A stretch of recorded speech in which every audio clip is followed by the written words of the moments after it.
বঙ্গভূমি, মানুষের সাথে মানুষের পাশে।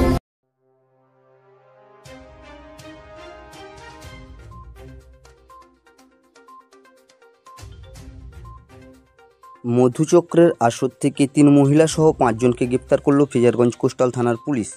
গোপন সূত্রে খবর পেয়ে নামখানার ফ্রেজারগঞ্জ কোস্টাল থানার বকখালি এলাকায় একটি আবাসিক হোটেলে অভিযান চালিয়ে মধুচক্রের আসর থেকে 3 জন মহিলা সহ 5 জনকে হাতে নাতে ধরে ফেলে। শনিবার ধৃতদের কাকদ্বীপ মহকুমা আদালতে তোলা হলে ধৃত 5 জনকে পুলিশি হেফাজতের নির্দেশ দেন কাকদ্বীপ আদালত। এই বিষয়ে কাকদ্বীপ মহকুমা আদালতের আইনজীবী সৌমিত্র হালদার বলেন, কোস্টাল থানার পুলিশ আজ 8 জন অভিযুক্তকে কোর্টে প্রডিউস করেছে। তার মধ্যে 3 জন মহিলা, 5 জন পুরুষ। তাদের বিরুদ্ধে অভিযোগ হচ্ছে ইমোরাল ট্রাফিকিং অ্যাক্টের অভিযুক্তরা হচ্ছে কি ইমোরাল ট্রাফিকিং অ্যাক্টের সঙ্গে যুক্ত ছিল।